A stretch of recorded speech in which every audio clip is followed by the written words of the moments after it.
हम लोग coordination compound में बॉन्डिंग को पढ़ रहे थे और हमने पिछले वाले लेक्चर में क्या है वर्नर्स थ्योरी और इफेक्टिव एटॉमिक नंबर के बारे में पढ़ा था। तो बाद में ये दोनों थ्योरी अपने आप में सफिशिएंट नहीं थी, तो बाद में एक फिर नया थ्योरी आया और जो आपके पास था valence bond theory. Valence bond theory actual में वही है जो आपने केमिकल बॉन्डिंग में पहले पढ़ा था। ये थ्योरी पॉलिंग ने दिया था। पॉलिंग भाई जिसने पॉलिंग स्केल बनाया था इलेक्ट्रोनेगेटिविटी वाला, उसी पॉलिंग का है ये। तो पॉलिंग ने क्या है कि वैलेंस बॉन्ड थ्योरी जो नॉर्मल एटम पे लगाया था, तो उसने वही सेम थ्योरी क्या है कि आपका कॉम्प्लेक्स मॉलिक्यूल पे भी अप्लाई कर दिया। उसने क्या बोला कि मेटल में वैकेंट ऑर्बिटल होते हैं और लिगेंड्स में लोन पेयर होता है, और लिगेंड अपने लोन पेयर को मेटल के वैकेंट ऑर्बिटल में डोनेट करके क्या होता है कोऑर्डिनेट बॉन्ड बनाता है। कोऑर्डिनेट बॉन्ड होने की वजह से वो बॉन्ड स्ट्रांग होता है और वाटर में जब हम लोग उसको डिसॉल्व करते हैं तो बॉन्ड नहीं टूटता है। समझ में आया तो इसमें क्या होने वाला है।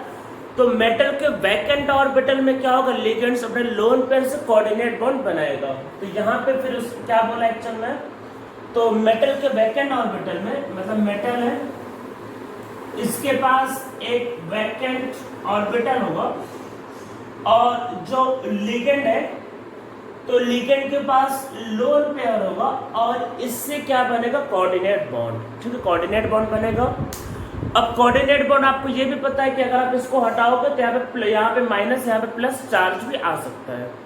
क्योंकि मेटल पे माइनस चार्ज आएगा तो कई बार बैक बॉन्डिंग भी होता है। तो बैक बॉन्डिंग के बारे में हम लोग लास्ट में अलग से करेंगे। ऐसा नहीं होता कि हर जगह बैक बॉन्डिंग होगा। मतलब अगर आप कोऑर्डिनेट बॉन्ड को हटाओगे तो यहाँ पे माइनस, यहाँ प्लस आएगा, तो मेटल पे माइनस चार्ज तो आ नहीं सकता। तो उसको हटाने के लिए इसमें बैक बॉन्डिंग होती है। बैक बॉन्डिंग हम लोग लास्ट में अलग से करेंगे। कुछ लिगेंड्स की केस में बैक बॉन्डिंग भी होती है। तो पॉलिंग ने क्या किया कि मेटल और लिगेंड के बीच में बोला कोऑर्डिनेट बॉन्ड बनता है। अब उसने ये बोला कि बॉन्ड स्ट्रांग होता है और उसने वो जो कॉन्सेप्ट मीन्स जो कॉन्सेप्ट था आपका हाइब्रिडाइजेशन वाला, जो हम लोग नॉर्मल एलिमेंट पे पढ़ते थे फिर नॉर्मल स्ट्रक्चर्स में या नॉर्मल मॉलिक्यूल में, उसको यहाँ पे भी उसने अप्लाई कर दिया। तो उसने वो कॉन्सेप्ट यहाँ अप्लाई किया। तब हम लोग क्या करते हैं कि कुछ आपके पास हाइब्रिडाइजेशन और उनके स्ट्रक्चर्स की एक लिस्ट लिख लेते हैं, फिर आगे एक एक करके सबको पढ़ते हैं। तो हम लोग वही करते हैं। और बॉन्डिंग कैसे होता है, बॉन्डिंग होता है मेटल और लिगेंड के बीच में कोऑर्डिनेट बॉन्ड होता है, बस ध्यान रखना है। अब देखो हम लोग वही लिख लेते हैं। सबसे पहले कोऑर्डिनेशन नंबर। कोऑर्डिनेशन नंबर का मतलब कि नंबर ऑफ बॉन्ड फॉर्म। जैसे अगर मोनोडेंटेड है तो एक बॉन्ड बनाता है, बाई वाला दो बॉन्ड बनाता है। तो ऐसा coordination number means number of bond. ठीक है ये। फिर इसके बाद आपके पास आएगा हाइब्रिडाइजेशन। हाइब्रिडाइजेशन हाइब्रिडाइजेशन और सबसे लास्ट में इसका स्ट्रक्चर कि क्या स्ट्रक्चर होते हैं। तो सबसे पहले कोऑर्डिनेशन नंबर 2, तो 2 का एक ही है आपका हाइब्रिडाइजेशन sp होता है और इसका जो स्ट्रक्चर होता है दैट इज लीनियर। सबको पता होगा sp इज लीनियर। तो अगर कोऑर्डिनेशन नंबर 2 हुआ मतलब दो बॉन्ड हुए तो स्ट्रक्चर लीनियर आएगा। If coordination number is 3, this will B sp2 and this will B trigonal planar. ठीक है, तो ये आपका होगा कोऑर्डिनेशन नंबर 3। कोऑर्डिनेशन नंबर अगर 4 है तो इस केस में अब आपके पास दो पॉसिबिलिटी हाइब्रिडाइजेशन की। One is sp3 and second is dsp2। दोनों में क्या डिफरेंस होता है हम लोग आगे समझेंगे, अभी जरूरत नहीं है। तो sp3 वाले का स्ट्रक्चर sp3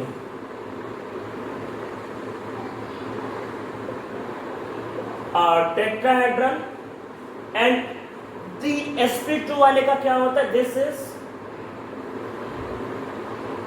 स्क्वायर प्लेनर। ठीक है, तो ये एक्चुअल में 3 था ये। तो कोऑर्डिनेशन नंबर 4 में दो पॉसिबिलिटी sp3 एंड dsp2, दोनों में क्या डिफरेंस होगा आगे समझेंगे।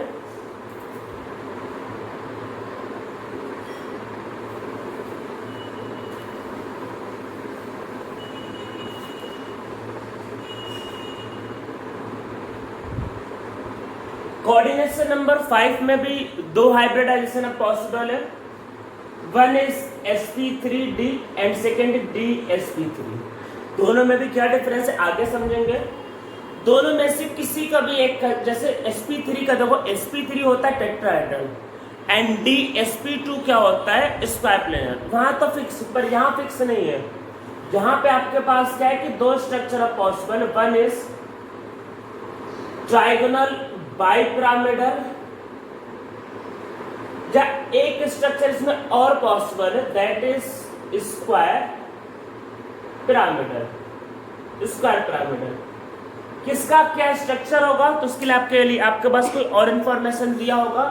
तो इसमें ऐसा कोई रूल नहीं कि ये होता है या फिर ये होता है, किसी का कोई भी स्ट्रक्चर पॉसिबल हो सकता है। तो ये हाइब्रिडाइजेशन हो सकता है और स्ट्रक्चर कोई भी एक पॉसिबल हो सकता है। और एक लास्ट इसमें कोऑर्डिनेशन नंबर 6, तो इसमें भी दो पॉसिबिलिटी है, sp3d2 या फिर d2sp3 और d2sp3, और दोनों का एक ही स्ट्रक्चर होता है, दैट इज ऑक्टाहेड्रल। तो कोई भी हाइब्रिडाइजेशन हो, दोनों का एक ही स्ट्रक्चर, दैट इज ऑक्टाहेड्रल। ठीक है, तो ये आपके पास कुछ हो गया कोऑर्डिनेशन नंबर, उसके अकॉर्डिंग हाइब्रिडाइजेशन। तो ये सब लोगों ने लिख लिया होगा, ये आप लोगों को याद रखना है। तो इस बेसिस पर हम लोग क्या करते हैं, बॉन्डिंग करना स्टार्ट करते हैं।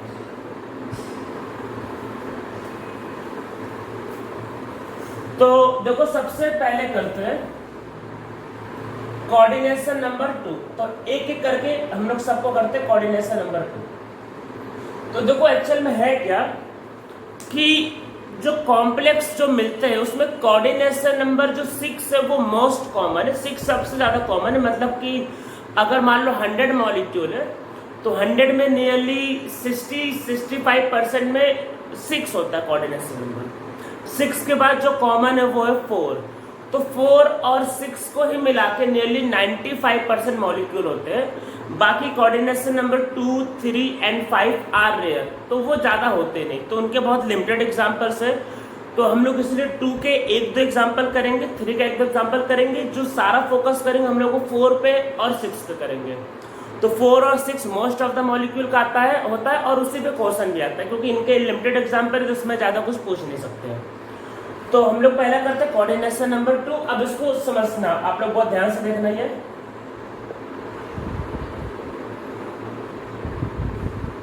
हमने ये एक मॉलिक्यूल लिया AgCN2-, ठीक है, मॉलिक्यूल लिया। तो सबसे पहले कॉन्फ़िगरेशन, भाई इलेक्ट्रॉनिक कॉन्फ़िगरेशन लिखना आना चाहिए, तो ये सबको आता ही होगा। Ag का एटॉमिक नंबर 47 होता है। Ag कॉपर की फैमिली में कॉपर के नीचे आता है। तो Ag क्या होता है, Ag होता है आपके पास 4d10 5s1। ये Ag होता है, मतलब एक इलेक्ट्रॉन को हम लोग S से D में शिफ्ट कर देते हैं एक्चुअल में। और वैसे देखो एनर्जी लिखते वक्त तो 5s के बाद 4d होता है। देखो एनर्जी लिखने के बाद 5s फिर 4d, एक इलेक्ट्रॉन 5s से 4d में ट्रांसफर कर देते हैं। पर अभी क्या है कि हम लोग ये देखना चाह रहे हैं कि जैसे कि मेन शेल, तो मेन शेल में ये 4 है और ये 5, तो 4 वाले मेन शेल को पहले लिखना है, 5 वाले को बाद में लिखना है। ठीक है, तो पहले 4 वाला फिर 5 वाला। तो ये Ag है। अब देखो ये जो Ag है, अब आप इसमें इसका क्या निकालो, ऑक्सीडेशन नंबर। तो Ag का सबको पता होगा, इसका ऑक्सीडेशन नंबर -1 होता है। तो Ag का वैल्यू x मानो तो x और 2 टाइम -1 इज इक्वल टू -1। तो x का वैल्यू आए +1, मीन्स Ag का ऑक्सीडेशन नंबर क्या है, +1। तो ये Ag हो गया। तो Ag अगर आप पॉजिटिव लिखोगे तो सबको पता है इलेक्ट्रॉन किससे निकलता है बाहर, इलेक्ट्रॉन इससे बाहर निकलता है। तो यहाँ पे क्या हो जाएगा 5s0। अब देखो 5s है, तो अगर 5 है मतलब फिफ्थ क्या है, फिफ्थ मेन शेल है। फिफ्थ मेन शेल में क्या क्या होगा, p भी होगा, d भी होगा। तो यहाँ पे 5p भी होगा। अरे वो सब होगा, सब 0 होते तो सारे 0 से लिखे नहीं जाते। तो देखो ये भी वैकेंट है और ये भी वैकेंट है। तो पॉलिंग ने क्या बोला भाई, बैलेंस बॉन्ड थ्योरी क्या बोलता है कि लिगेंड्स के पास लोन पेयर होता है, वो अपने लोन पेयर से मेटल के वैकेंट ऑर्बिटल में कोऑर्डिनेट बॉन्ड बनाता है। तो वही काम भाई कर लेते हैं। Cn पे लोन पेयर है तो उस पे भाई कोऑर्डिनेट बॉन्ड बनाता है, ये पहला, और इसमें क्या है, ये दूसरा। ठीक है, ये अब देखो भाई हो रहा है कि इसने इसने जो लोन पेयर दिया वो कहाँ दिया, एस में दिया, इसने लोन पेयर कहाँ दिया, पी में दिया। तो दोनों बॉन्ड फिर अलग अलग बनने चाहिए, और आपको पता ही होता है एक्सपेरिमेंटली हमको मिलता है कि दोनों बॉन्ड सेम, अरे जो केमिकल बॉन्डिंग में समझाया था वही सेम, हाइब्रिडाइजेशन। तो हमको पता है कि दोनों बॉन्ड सेम होता है, अगर दोनों बॉन्ड सेम होते हैं इसका मतलब ये कि दोनों ऑर्बिटल मिक्स होके हाइब्रिड ऑर्बिटल बनेंगे। तो होता क्या है कि हम जब भी बॉन्ड करते हैं तो हमको एक ही टाइप का ऑर्बिटल मिलते हैं, मतलब एक ही टाइप का बॉन्ड मिलता है या एक ही टाइप का ऑर्बिटल होता है।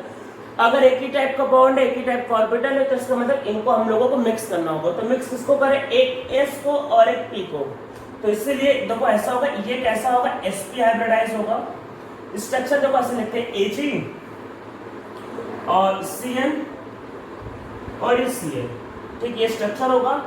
और स्ट्रक्चर कैसा है, लीनियर, ठीक है, लीनियर स्ट्रक्चर, ठीक है। अगर पैरामैग्नेटिक और डायमैग्नेटिक की बात करें तो देखो डी में 10 इलेक्ट्रॉन है, पूरे के पूरे फील्ड है, तो आप बोलोगे दिस इज डायमैग्नेटिक। तो क्योंकि ये भी पूछा जाता है पैरा है या डाया है, तो डायमैग्नेटिक है, इसका मैग्नेटिक मोमेंट 0 है।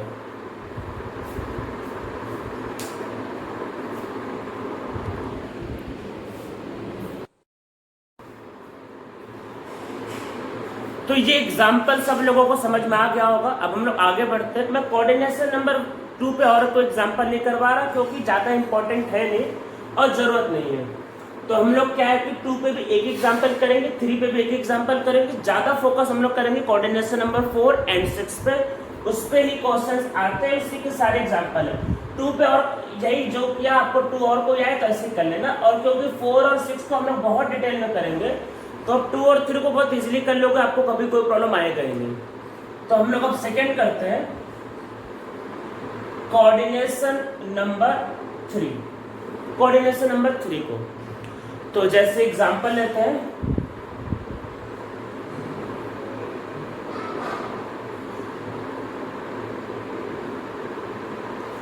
AuCl3 माइनस, ठीक है, इसका एग्जांपल AuCl3 माइनस।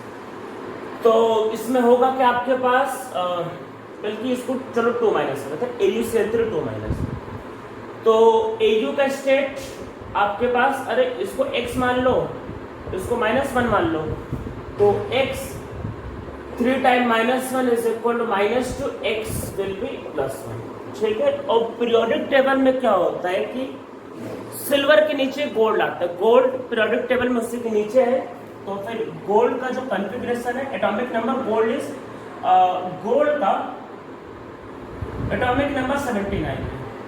आपके मन में हो सकता है ये डाउट आए कि सर मैं ऊपर के एग्जांपल को नहीं ले रहा, तो ऊपर एक्चुअल में बहुत कम ही एलिमेंट जैसे स्कैंडियम, टाइटेनियम, आयरन, वो क्या होता है कि कोऑर्डिनेशन नंबर 2 और 3 को नहीं दिखाते, नॉर्मली उनमें कोऑर्डिनेशन नंबर 4, 5, 6 होता है, इसलिए मुझे नीचे के एग्जाम्पल लेने पड़ रहे हैं। तो थोड़ा बहुत एटॉमिक नंबर आपको याद होगा ही कुछ फेमस एलिमेंट का। तो gold atomic number 79, Xenon 54, 4F14, 5 D10 and 6 S1।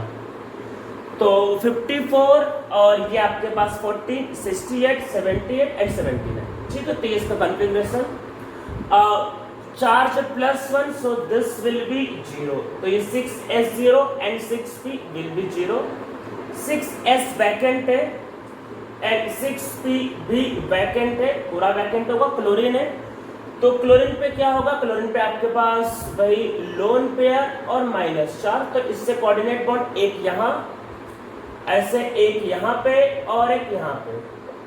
तो वही कि एक S और 3P मतलब 2P, एक S और 2P को मिलाएंगे तो ये क्या होगा, this will B sp2 and structure will be, this will B structure, और स्ट्रक्चर क्या होगा, ट्रायगोनल प्लेनर, ठीक है। स्ट्रक्चर आएगा ट्रायगोनल प्लेनर और हाइब्रिडाइजेशन sp2 डायमैग्नेटिक। तो यहाँ तक तो कोई दिक्कत नहीं, यहाँ तक एक्चुअल में कुछ समझाने लायक है नहीं, तो बहुत सिंपल है। तो ये आपका है, बस क्या करना होता है कि लिगेंड के लोन पेयर से मेटल के वैकेंट ऑर्बिटल में कोऑर्डिनेट बॉन्ड को बनाना होता है, ठीक है। तो आप लोगों को ये सारे एग्जांपल समझ में आ रहा होगा। तो अब हम लोग आते हैं कोऑर्डिनेशन नंबर 4 पे, ठीक है। कोऑर्डिनेशन नंबर 4 को करते हैं।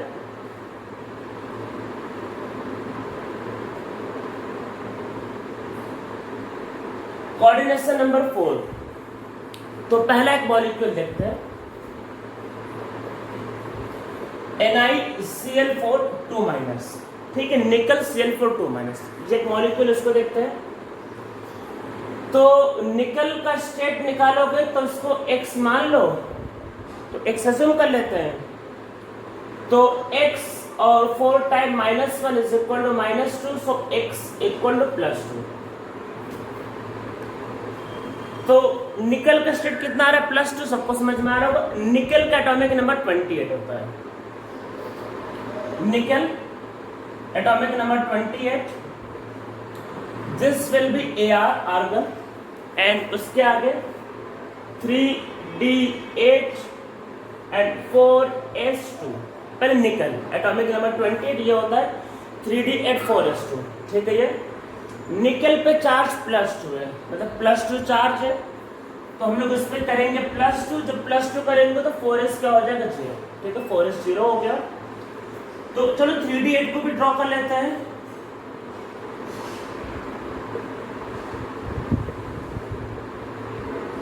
दिस इज 3d8 और 4s 0, और उसके आगे 4p भी 0, ठीक है, 0 है। अब देखो 4 क्लोरीन है, इनको कोऑर्डिनेट बॉन्ड बनाना है, तो पहला क्लोरीन, दूसरा, और ये तीसरा, और ये चौथा क्लोरीन, मतलब 4 क्लोरीन, और हमें कोऑर्डिनेट बॉन्ड बनाना है, तो हमने किया। तो अब वही कि हमको पता है कि चारों बॉन्ड एक ही जैसे रहते हैं, तो मिक्स कर लो, समझ में आया होगा। 1s और 3p को मिक्स करना है, तो कैसा हाइब्रिडाइज है, sp3। स्ट्रक्चर क्या होगा, structure will be tetrahedral, structure लिखना चाहो लिख लो, टेट्राहेड्रल। अब देखो यहाँ पे ये 2 इलेक्ट्रॉन अनपेयर्ड इलेक्ट्रॉन, अनपेयर्ड, तो ये क्या होगा, this will B paramagnetic. Paramagnetic का मतलब पता होगा कि ये जो स्पीसीज है ये मैग्नेटिक फील्ड की तरफ अट्रैक्ट होगा, मतलब, तो ये क्या पैरामैग्नेटिक होगा। और अगर आपको इसमें मैग्नेटिक मोमेंट भी निकालना है, ये भी पूछा जाता है, मैग्नेटिक मोमेंट बहुत ज्यादा एक कॉमन क्वेश्चन है इन सब टॉपिक से। तो मैग्नेटिक मोमेंट निकालना है, तो यहाँ पे 2 अनपेयर्ड इलेक्ट्रॉन है, तो 2 अनपेयर्ड, फॉर्मूला n+2 जो होता है, तो 2 अनपेयर्ड, तो 2 और 2 + 2, और दिस विल बी √8, ठीक है, इसका वैल्यू आएगा √8, या फिर सॉल्व कर लो तो नियरली 2.8 2.9 ये इसके आसपास वैल्यू आएगा। तो चलो यहाँ तक तो सबको समझ में आ गया होगा, बहुत सिंपल से एग्जांपल है, ठीक है। अब हम लोग चीज़ों को चलो थोड़ा सा इंटरेस्टिंग करते हैं, सीरियस समझ में आया, अब इंटरेस्टिंग करने का टाइम आया। और देखो ऐसा है कि अभी तक तो बॉन्डिंग बहुत सिंपल लग रहा होगा, अगर इतना सिंपल होता तो ये सब तो पहले केमिकल बॉन्डिंग में पढ़ा देते ना। और मैंने पहले भी कहा था कि इम्पोर्टेंट चैप्टर है, अरे इतना आसान होता तो इम्पोर्टेंट किस बात का, इम्पोर्टेंट वो होगा जहाँ थोड़ा ट्विस्ट होगा, इम्पोर्टेंट आसान चीज़ें नहीं होती। आप लोग कोई बोर्ड की तैयारी थोड़ी ना कर रहे हो कि कल पास करना है, अगर आपका टारगेट है JEE Main, JEE Advance and NEET, तो उसमें ऐसे फालतू चीज़ें इंपॉर्टेंट थोड़ी ना होगी, इम्पोर्टेंट वो होगा जहाँ पे स्टोरी में थोड़ा ट्विस्ट होगा। तो अब आपको थोड़ा सा ट्विस्ट आएगा स्टोरी में, इतना सिंपल नहीं है। तो कोऑर्डिनेशन नंबर हम लोग 4 में एग्जाम्पल लेते हैं, सेम मेटल और मिलता जुलता लिगेंड जिसका चार्ज भी -1 है, चार्ज -1, तो इसका चार्ज -1 और हमने इसको x माना, निकल पर x मान लो, तो x और 4 time -1 is equal to -2, so x equal to +2, ठीक है, +2। पहले समझ लो, स्टोरी समझ लो। हमने जब निकल के साथ क्लोरीन लिया, देखो ऐसा होता है कि हमको चीज़ें दिखती थोड़ी ना है, हम लोग उसको एक्सपेरिमेंटली चेक करते हैं। जैसे कि कोबाल्ट के साथ क्लोरीन था और तरह वार्नर ने बॉइलिंग पॉइंट चेक किया, मेल्टिंग पॉइंट चेक किया, कंडक्टिविटी चेक किया, और फिर एजीसी रिएक्शन करा के बोला कि अरे करवा ना एजीसी रिएक्शन। जब 3 एजी सेल बने तो बोला तीनों क्लोरीन बाहर है, जब 2 एजी सेल बने तो बोला 2 क्लोरीन बाहर है। तो ऐसे हम लोग एक्सपेरिमेंट करते हैं।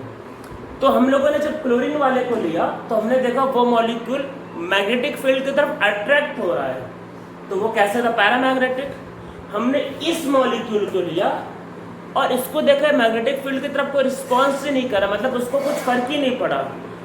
तो हमने सोचा यार ये फर्क नहीं पड़ा तो ये शायद डायमैग्नेटिक होगा। अब वही देखते कैसे डायमैग्नेटिक है।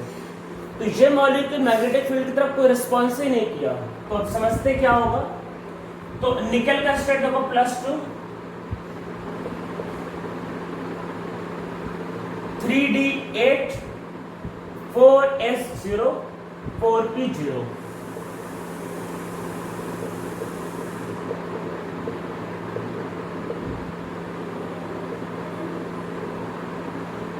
तो पॉलिंग ने क्या बोला कि डायमैग्नेटिक है।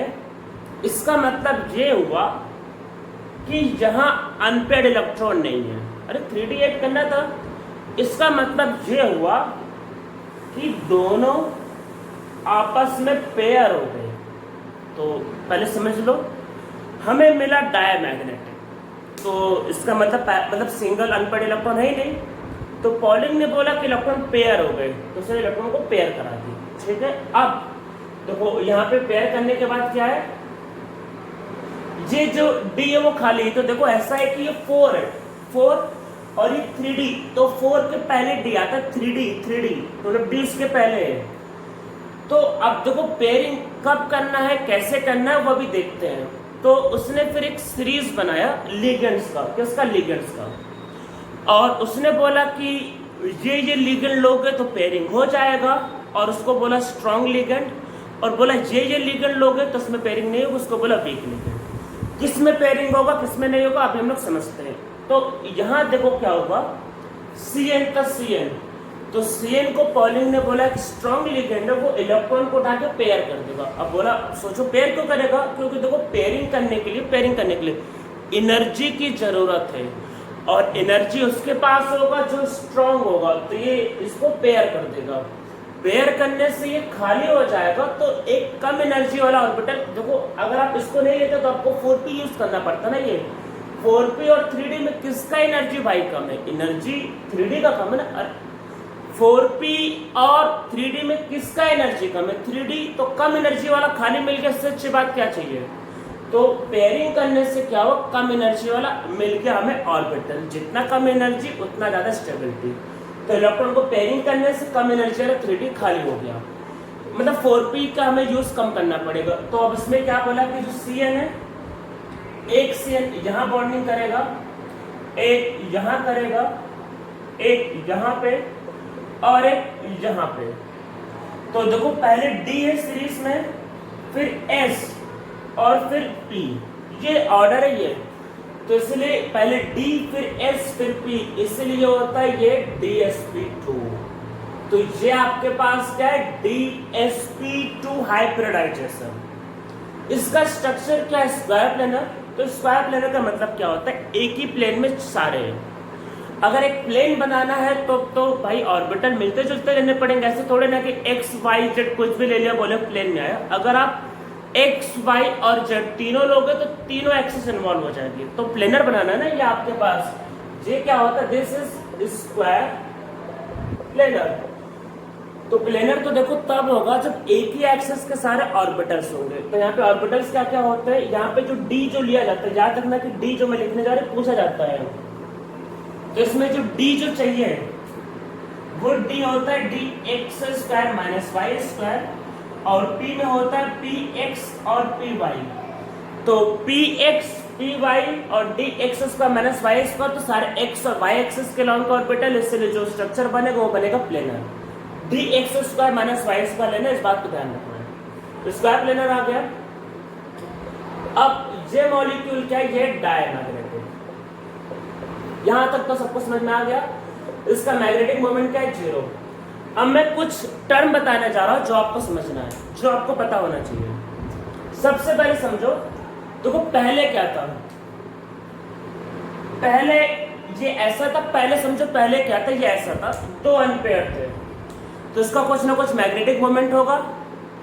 अब क्योंकि ये स्ट्रॉन्ग फील्ड लिगेंड है तो आपने इसको पेयरिंग कर दिया, तो पेयरिंग करने से क्या होगा, मैग्नेटिक मोमेंट कम हुआ। मैं रिपीट करता हूं, पेयरिंग करने से क्या हुआ, मैग्नेटिक मोमेंट कम हुआ। अगर कभी भी मैग्नेटिक मोमेंट कम होता है, देखो चेंज नहीं हुआ तब तो ठीक है, पर अगर कभी भी इफ मैग्नेटिक मोमेंट पता होना, ये इफ मैग्नेटिक मोमेंट डिक्रीज करता है, डिक्रीजेस, तो ऐसे कॉम्प्लेक्स को हम लोग बोलते, this is low spin complex. Low spin complex याद रखना, लो स्पिन कॉम्प्लेक्स। अगर कभी भी मैग्नेटिक मोमेंट कम होगा तो कहलाएगा लो स्पिन कॉम्प्लेक्स। लो स्पिन कॉम्प्लेक्स का बोलेंगे जब मैग्नेटिक मोमेंट कम होगा। मैं पहले कुछ चीजें क्लियर कर देता हूँ जो हर बार बच्चे पूछते हैं, जिससे मैं बहुत ज्यादा परेशान हो जाता हूँ। लोग फिर कहते हैं कि सर जब स्ट्रॉन्ग फील्ड लिगेंड होगा तो हमेशा लो स्पिन कॉम्प्लेक्स होगा। मैंने ऐसा कुछ नहीं बोला, मैंने ऐसा कोई स्टेटमेंट नहीं दिया, तो अपने हिसाब से दिमाग नहीं लगाना है, ठीक है। जो मैंने बोला उसको ध्यान देना है। मैंने बोला पेयरिंग होगा, पेयरिंग अगर होगा तो मैग्नेटिक मोमेंट कम होगा। जब मैग्नेटिक मोमेंट कम होगा तब लो स्पिन कॉम्प्लेक्स कहलाएगा। मैंने ऐसा कुछ नहीं कहा कि अगर स्ट्रांग होगा तो हमेशा पेयरिंग होगा, ऐसा जरूरी नहीं है। ऐसे एग्जांपल आगे कर लेंगे जहां पे स्ट्रांग होने के बाद भी पेयरिंग पॉसिबल नहीं है। तो जब पेयरिंग होगा तब लो स्पिन कॉम्प्लेक्स कहलाएगा। अगर डिक्रीज नहीं हो रहा है तो उसको लो स्पिन कॉम्प्लेक्स नहीं बोल रहे। हाँ, अगर मैग्नेटिक मोमेंट कुछ ना कुछ है, जीरो नहीं, कुछ ना कुछ है और पेयरिंग नहीं करवाया तो उसको बोलते हैं high spin complex. High spin का बोलेंगे जब मैग्नेटिक मोमेंट डिक्रीज नहीं करेगा और उसमें ठीक ठाक मतलब मैग्नेटिक मोमेंट की वैल्यू जीरो भी नहीं होगी, जीरो नहीं होनी चाहिए और वो डिक्रीज भी नहीं किया है, मतलब कुछ ना कुछ वैल्यू होनी चाहिए। तो याद रखना है अगर मैग्नेटिक मोमेंट डिक्रीज करेगा तो वो कहलाता है लो स्पिन कॉम्प्लेक्स। ये वर्ड याद रखना है, कब यूज करते हैं, जब मैग्नेटिक मोमेंट डिक्रीज करता है। तो ये आपके पास कैसा है, ये आपके पास है स्ट्रॉन्ग फील्ड लिगेंड था, तो यहाँ पे आपके पास क्या है, पेयरिंग। तो हम लोगों ने ये जो अभी लिखा है एक्चुअल में हम लोग इसको समझते हैं। तो इसको समझने के लिए क्या करते हैं कि यही क्वेश्चन कि भाई कब पेयरिंग करवाना है और कब पेयरिंग नहीं करवाना है, तो इसके लिए एक सीरीज को लिखते हैं और वो सीरीज का नाम आपके पास है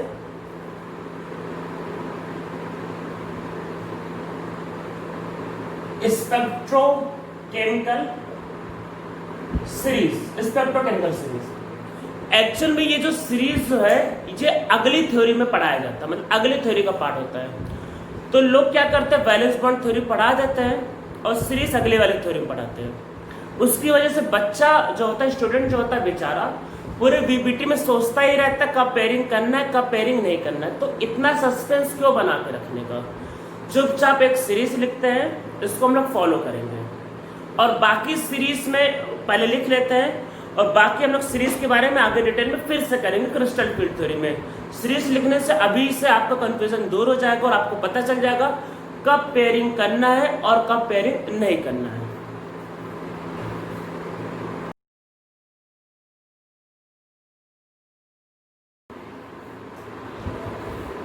ये एक स्पेक्ट्रोकेमिकल सीरीज है, आप लोगों को ये सीरीज याद करनी है। तो इसमें ये जो लिखा है वाटर, मतलब वाटर, तो देखो ऐसा होता है कि मतलब धीरे धीरे लिगेंड का पावर बढ़ता जा रहा है। इसमें ये जो है ये सबसे स्ट्रॉन्गेस्ट लिगेंड है। सबसे स्ट्रॉन्गेस्ट कौन सा है, CO सबसे स्ट्रॉन्गेस्ट लिगेंड है और जो I है वो सबसे वीकेस्ट लिगेंड है, वीकेस्ट लिगेंड। देखो स्ट्रॉन्गेस्ट और वीकेस्ट का क्या मतलब क्या है, अगर लिगेंड की इलेक्ट्रॉन को डोनेट करने की टेंडेंसी अगर ज़्यादा है, मीन्स उसकी टेंडेंसी बॉन्ड फॉर्म करने की अगर ज़्यादा है तो वो कहलाएगा स्ट्रॉन्ग लिगेंड, और अगर लिगेंड की बॉन्ड फॉर्म करने की टेंडेंसी कम है तो वो कहलाएगा वीक लिगेंड।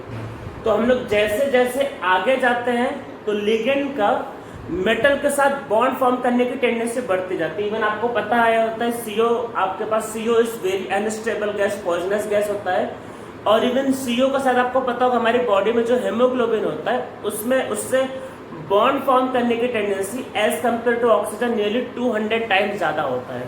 तो इसी वजह से वो हमारे ब्लड, अगर हमारे बॉडी में आएगा तो ब्लड से बॉन्डिंग कर लेगा, मतलब कॉम्प्लेक्स बना लेगा, और जिसकी वजह से हमारे बॉडी में ऑक्सीजन का सप्लाई बंद हो जाएगा और हमारी मौत हो जाती है। तो CO क्या है कि इसमें स्ट्रॉन्गेस्ट लिगेंड है, इसकी बॉन्ड फॉर्म करने की टेंडेंसी सबसे ज़्यादा है। तो हम लोग जैसे जैसे आगे जाते हैं तो लिगेंड का पावर बढ़ता जाता है। वाटर, वाटर को ध्यान रखना है कि लिगेंड्स, अब मैं कुछ पॉइंट बता रहा हूँ, आप लोग इसको लिख लो, अच्छा रहेगा। तो मतलब as we move left to right, strength of, as we move left to right, strength of ligand increases, strength of ligand increases. तो लिगेंड का जो स्ट्रेंथ है वो बढ़ता जाता है, ठीक है। Ligand up to water, ligand up to water including water are weak ligand, and ligand above water are strong ligand, और जो लिगेंड अबव वाटर होते हैं आर स्ट्रॉन्ग लिगेंड। समझ में आया ये? अब देखो स्ट्रॉन्ग और वीक को पहले समझ लेते हैं। देखो होता क्या है, अगर किसी की इलेक्ट्रोनेगेटिविटी ज्यादा है, जैसे ऑक्सीजन का हो गया, हेलोजन का हो गया, अगर इलेक्ट्रोनेगेटिविटी ज्यादा, आपको सोचा अगर इलेक्ट्रोनेगेटिविटी ज्यादा है तो अपना लोन पेयर देने की टेंडेंसी कम होगी ना। लोन पेयर देखो ज्यादा है कम से नहीं होता, वो होता है इलेक्ट्रोनेगेटिविटी से।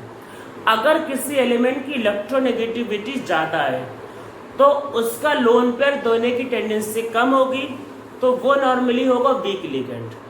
और अगर किसी की इलेक्ट्रोनेगेटिविटी कम है तो उसका लोन पेयर देने की टेंडेंसी क्या होगी, ज्यादा, तो इसलिए वो क्या कहलाएगा, स्ट्रॉन्ग लिगेंड। तो देखो स्टार्टिंग के जितने भी लिगेंड है, जो वीक लिगेंड है, वो सारे के सारे हेलोजन और ऑक्सीजन के लिगेंड है। सल्फर भी उसी को काउंट करें, सल्फर ऑक्सीजन एक ही जैसे है। तो होता क्या है कि हेलोजन और ऑक्सीजन के लिगेंड, ऑक्सीजन का मतलब है इंक्लूडिंग सल्फर, तो हेलोजन और ऑक्सीजन के लिगेंड जो होते हैं वो होते हैं वीक लिगेंड। तो उनकी इलेक्ट्रोनेगेटिविटी ज्यादा होती है, इसलिए उनके इलेक्ट्रॉन डोनेट करने की टेंडेंसी कम होती है। जैसे NO3 माइनस को आप ड्रॉ करोगे तो उसमें लोन पे सिर्फ ऑक्सीजन पे है, तो ऑक्सीजन तो वीक लिगेंड है, तो इसलिए वो नीचे आएगा। तो याद रखना है कि ligands of halogen and oxygen are normally weak ligand. Normally का मतलब कि एक्सेप्शन हो सकता है, देखो कोई क्लियर कट नहीं है कि ये यहाँ तक हमेशा वीक होगा और यहाँ तक हमेशा वीक, इसके आगे स्ट्रॉन्ग। वीक और स्ट्रॉन्ग में एक्सेप्शन हो सकता है, पर नॉर्मली क्या है कि यहाँ तक वीक होता है। तो नॉर्मली क्या होता है कि normally ligands of halogen and oxygen are weak ligand, ठीक है, वीक होते हैं। और आगे के लिगेंड देखो, EN का मतलब पता होगा, इथाइलिन डाइअमाइड। तो आगे के लिगेंड क्या है, वो या तो नाइट्रोजन के या फिर कार्बन के। तो कार्बन और नाइट्रोजन की इलेक्ट्रोनेगेटिविटी, फास्फोरस भी वही है, तो कार्बन और नाइट्रोजन की इलेक्ट्रोनेगेटिविटी कम होती है, इसलिए उनकी इलेक्ट्रॉन देने की टेंडेंसी ज्यादा होती है। तो क्या बोलेंगे कि ligands of nitrogen and carbon are normally strong ligand. अब देखो जैसे लिखा HCl और NCS, अगर सल्फर से डोनेट किया तो सल्फर से वीक लिगेंड और नाइट्रोजन से डोनेट किया स्ट्रॉन्ग लिगेंड। ये इनका मतलब है, नाइट्रोजन से किया तो स्ट्रॉन्ग लिगेंड और सल्फर से किया तो वीक लिगेंड। तो नाइट्रोजन, कार्बन या फिर नाइट्रोजन का मतलब फास्फोरस भी के लिगेंड्स क्या होते हैं, स्ट्रॉन्ग लिगेंड होते हैं। ऑक्सीजन और हेलोजन के लिगेंड कैसे होते हैं, वीक लिगेंड। तो समझ में आपको आ रहा होगा, जैसे जैसे आगे बढ़ते तो लिगेंड स्ट्रॉन्ग होता जाता है। और ऐसा कोई रूल नहीं है कि अब तो वाटर वीक होता है, एक्सेप्शन आ सकते हैं इसमें, ठीक है। ये अब देखो एक पॉइंट और समझते हैं। देखो वीक और स्ट्रॉन्ग जो डिवाइड किया है, एक होता है 3D मेटल सीरीज। जैसे 3D सीरीज का मतलब होता है स्कैंडियम टू जिंक। नॉर्मली जो कोऑर्डिनेशन कंपाउंड जो होता है, फिर जो ऐसे जो कॉम्प्लेक्स कंपाउंड होते हैं, नॉर्मली वो D ब्लॉक के मेटल ही बनाते हैं। F ब्लॉक के बारे में तो हमको ज्यादा पता ही नहीं, तो F ब्लॉक के बारे में हम लोग ज्यादा, वो उनको रेयर मेटल बोलते हैं, वो ज्यादा मिलते हैं, उनके बारे में ज्यादा पता ही नहीं। तो D ब्लॉक के क्या होता है, जो 3D सीरीज होता है। तो स्ट्रॉन्ग और वीक जो रूल होता है वो सिर्फ 3D सीरीज के लिए है। नीचे की जो 4D सीरीज है, 5D सीरीज है, उसके लिए सारे के सारे लिगेंड स्ट्रॉन्ग होते हैं। स्ट्रॉन्ग का मतलब ये कि आप उनमें पेयरिंग करा सकते हो। देखो वीक का मतलब, जैसे मैंने निकल के केस में जब क्लोरीन लिया था, क्लोरीन यहीं पे रहता है, चलो क्लोरीन अच्छा लिया, चलो क्लोरीन नहीं, चलो मान लो फ्लोरीन लिया, तो वैसे फ्लोरीन साथ ही रहता है वो। तो अगर आप निकल के केस में फ्लोरीन या क्लोरीन लेते हो तो उसमें मतलब पेयरिंग क्या होता है, नहीं करते हैं, मतलब पेयरिंग नहीं करते हैं, वो वीक लिगेंड है। और वहीं पे CN के केस में क्या होता है, पेयरिंग कर देते हैं। तो होता मतलब ये है कि अगर आपके पास 3D सीरीज है, 3D सीरीज, तो वाटर तक का लिगेंड वीक कहलाएगा, वाटर के बाद का लिगेंड स्ट्रॉन्ग कहलाएगा। पर नीचे लिख लो इसमें फॉर 3D सीरीज ये वीक है, इसके आगे स्ट्रॉन्ग है, पर इसमें नीचे लिख लो आप लोग for 4d and 5d series, 4d and 5d series, all the ligands are strong field ligand. For 4d series and 5d series, all the ligands are strong field ligand. तो 4d और 5d के लिए क्या होता है, सारे के सारे लिगेंड स्ट्रॉन्ग क्यों होते हैं, क्योंकि 4d और 5d में क्या होता है कि न्यूक्लियस से आउटर मोस्ट जो मेन जो शेल होता है वो दूर हो जाता है। तो इलेक्ट्रॉन से न्यूक्लियस का जो कंट्रोल होता है, मतलब इलेक्ट्रॉन पे जो कंट्रोल होता है न्यूक्लियस का, वो कम हो जाता है। जब कंट्रोल कम हो जाएगा तो उसमें क्या होता है, कोई भी लिगेंड उनमें पेयरिंग करा सकता है। पर 3D में ऐसा नहीं होता। तो याद रखना है कि 4D और 5D में कोई भी लिगेंड होगा आप उसमें पेयरिंग करा सकते हो। एक इंपॉर्टेंट बात याद रखना है 3D के लिए कोबाल्ट के बारे में, तो कोबाल्ट की केस में क्या होता है, फ्लोरीन तक ligands up to fluorine are weak field ligand and up to fluorine are weak field ligand, किसके लिए, कोबाल्ट के लिए। And ligand above fluorine and ligand above fluorine are strong ligand. OX का मतलब oxalate, and ligand above fluorine are strong ligand, मतलब cobalt के case में water strong ligand है। तो वाटर याद रखना 4D के लिए स्ट्रॉन्ग है, 5D के लिए स्ट्रॉन्ग है, कोबाल्ट के लिए स्ट्रॉन्ग है, और बाकी 3D के लिए वीक है वो। तो कोबाल्ट के लिए याद रखना है कि अप टू फ्लोरीन कैसा होता है, वीक, और उसके आगे क्या होता है, स्ट्रॉन्ग। देखो सीरीज पूरा याद करना जरूरी नहीं एग्जैक्टली, पर याद रखना है कि अगर हेलोजन है और ऑक्सीजन है तो उसके लिगेंड्स कैसे होंगे, वीक लिगेंड होंगे। और अगर ऑक्सीजन होगा और मतलब अगर ऑक्सीजन और हेलोजन होंगे तो उसके लिगेंड वीक होते हैं। अगर नाइट्रोजन और कार्बन होगा तो उसके लिगेंड क्या होंगे, स्ट्रॉन्ग होंगे। लेस इलेक्ट्रोनेगेटिव वाले के जो लिगेंड्स होते हैं वो स्ट्रॉन्ग लिगेंड होते हैं। अब चलो इसमें एक एग्जांपल और कर लेते हैं।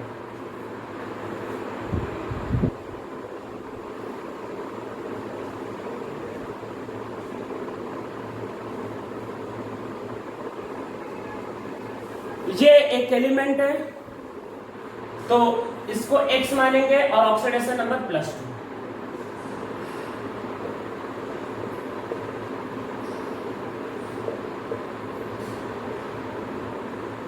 (3D10) और बल्कि चलो पहले 4s2। तो जिंक पे जब +2 चार्ज आएगा तो ये क्या हो जाएगा, 0, क्योंकि 0 हो गया। तो अब देखो पेयरिंग वोरिंग तो कुछ कर ही नहीं सकते, डी में ऑलरेडी 10 इलेक्ट्रॉन है। तो मैंने ऐसा कोई भी रूल नहीं बताया कि जब स्ट्रॉन्ग लिगेंड होगा तो DsP2 होगा। जो चीज मैंने नहीं बताई खुद से दिमाग नहीं लगा ना, मैंने ऐसा कुछ भी नहीं कहा कि स्ट्रॉन्ग होगा तो DsP2।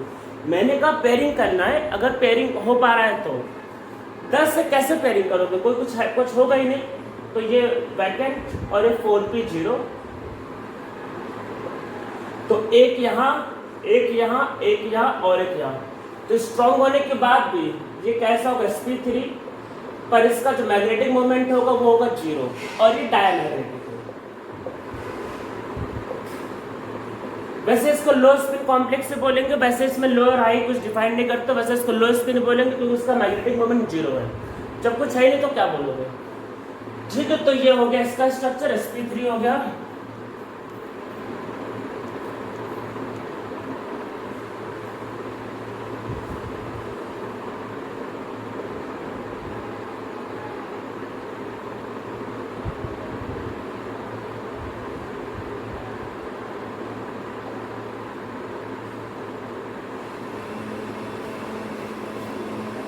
चलो ये ले लेते हैं,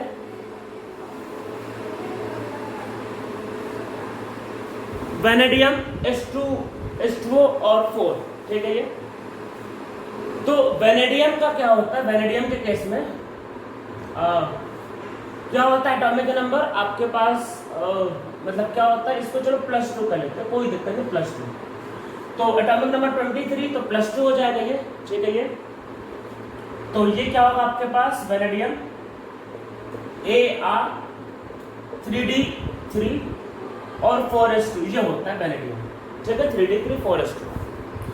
अब इसके आगे क्या होगा, 4p0 है, ठीक है। वेनेडियम पे स्टेट देखो, वाटर वीक फील्ड लिगेंड हमको पता है, कोई दिक्कत नहीं। और ये 4s और ये 4p, तो +2 चार्ज है तो इसको बाहर निकाल देंगे, दिस विल बी 0, और ये वेनेडियम पे +2, ठीक है। ये अब 3d3 में 3 इलेक्ट्रॉन को करना है, तो 1 2 3 इलेक्ट्रॉन को कर दिया, बाकी 2 खाली। तो अब ऐसा नहीं करना है कि ये 2 डी ले लिया, एक एस और एक पी। मैंने ऐसा कुछ पढ़ाया आपको? मैंने आपको कहा कि मैंने आपको ऐसा बोला कि D2SP कुछ होता है? जब कुछ होता ही नहीं तो पॉसिबिलिटी नहीं है।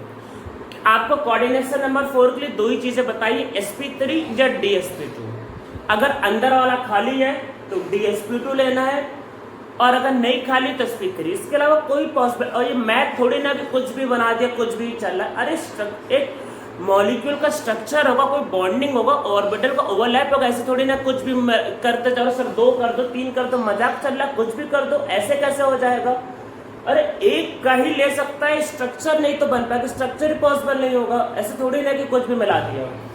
तो भले ही 2 खाली है पर बॉन्डिंग एक ही से कर पाएगा, उसको एक की ही जरूरत है। जब जरूरत एक की तो एक ही लेगा वो। तो एक इसके साथ, एक ये और 2 ये। तो देखो वीक फील्ड होने के बाद भी ऐसा मैंने ये भी नहीं कहा कि वीक होगा तो sp3। तो जो चीजें मैंने नहीं बताई वैसा कोई रूल अपने से नहीं अप्लाई करना है। तो ये आपके पास ऐसा जो हो जाएगा आपके पास। तो ये वीक होने के बाद भी DSP2 आएगा ये। और इसका देखो 3 अनपेयर्ड इलेक्ट्रॉन है, तो आपने कुछ पेयरिंग तो किया नहीं है, तो ये पैरामैग्नेटिक होगा। और क्योंकि मैग्नेटिक मोमेंट इसका कम नहीं हुआ है तो ये कहलाएगा आपके पास हाई स्पिन कॉम्प्लेक्स। तो ये हाई स्पिन कॉम्प्लेक्स होगा। और अगर आपको इसका मैग्नेटिक मोमेंट निकालना है तो होगा √15। अरे 3 अनपेयर्ड फॉर्मूले से कर लो, आपके पास आ जाएगा। ठीक है ये। तो भले 2 अनपेयर्ड है पर उसको 1 अनपेयर्ड की जरूरत है, तो इसलिए हम लोग एक ही पे मतलब वही 1 अनपेयर्ड की जरूरत थी, मतलब एक उसको मतलब दो वैकेंट ऑर्बिटल थे पर उसको सिर्फ 1 ऑर्बिटल की जरूरत है, इसलिए वो 1 से बॉन्डिंग करेगा। ऐसा कोई रूल नहीं होता कि सबसे बॉन्डिंग करनी है।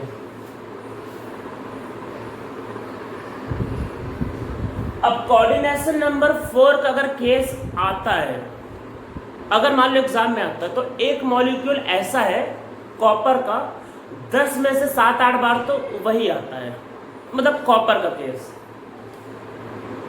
तो आपके पास कॉपर और ये अमोनिया और इस पे चार्ज +2। केस को समझो, कॉपर पे चार्ज +2,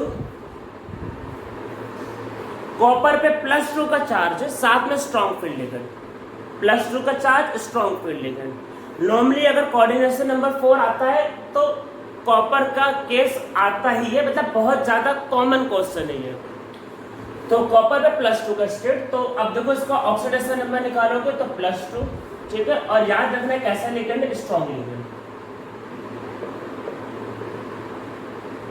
ठीक है ये।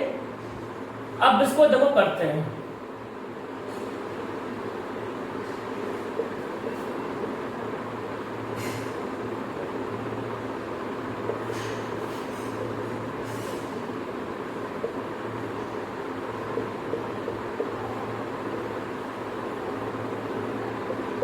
तो ये आपके पास पहले कॉपर आया।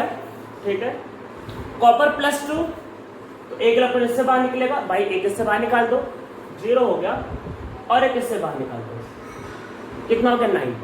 एक के बाहर निकाला 9, तो +2 ही होना, तो कॉपर +2। तो फिल करते हो 1 2 3 4 5 6 7 8 9। ठीक है। बाकी खाली है, बाकी सारे खाली हैं। अब देखो होगा क्या, अगर स्ट्रॉन्ग फील्ड लिगेंड है, स्ट्रॉन्ग फील्ड लिगेंड, मैं बार बार बोला स्ट्रॉन्ग फील्ड, अमोनिया हो गया, CO हो गया, CN हो गया, कोई भी पायरिडीन हो गया, स्ट्रॉन्ग फील्ड लिगेंड, तो वो क्या करता है, एक इलेक्ट्रॉन, सिर्फ एक इलेक्ट्रॉन होना चाहिए, सिर्फ एक। तो एक इलेक्ट्रॉन को क्या करता है, वो यहां से आगे भी भेज देता है।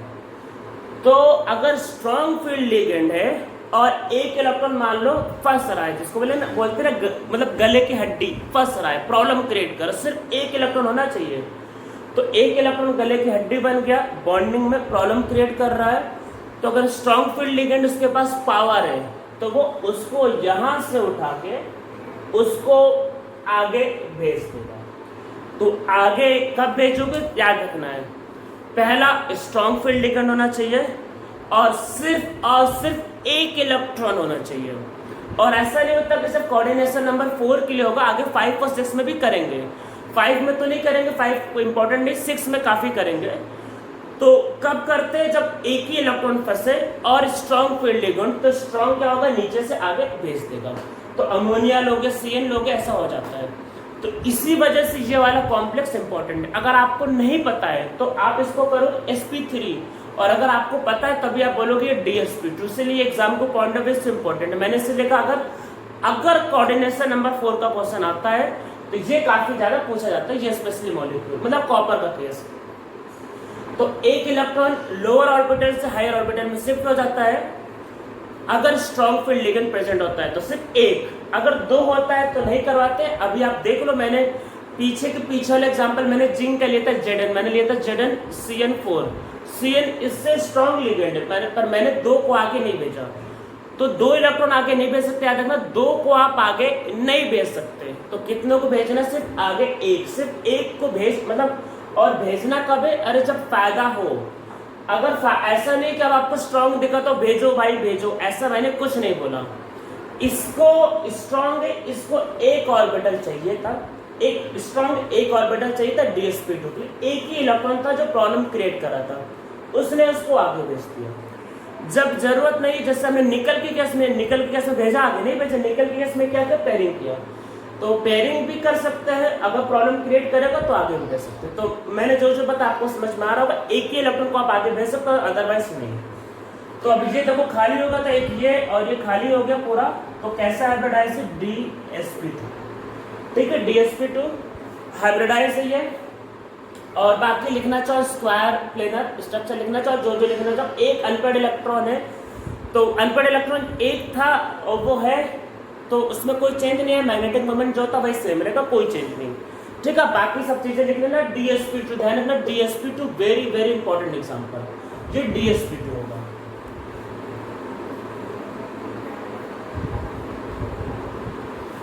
ठीक है, तो आप लोगों को सारे एग्जाम्पल समझ में आ गया होगा ये। तो जब भी स्ट्रॉन्ग फील्ड लिगेंड होगा तो एक इलेक्ट्रॉन आप भेजना चाहो आगे भेज सकते हो। ये केस कॉपर में बहुत ज्यादा फंसता है। जैसे ये मॉलिक्यूल है तो इसका स्टेट होगा +2, इसको निकाल के देखना तो ये दोबारा फिर से DsP2 आएगा, इसमें भी आपको एक इलेक्ट्रॉन नीचे से ऊपर भेजना पड़ेगा। आप इसको करके देख लेना।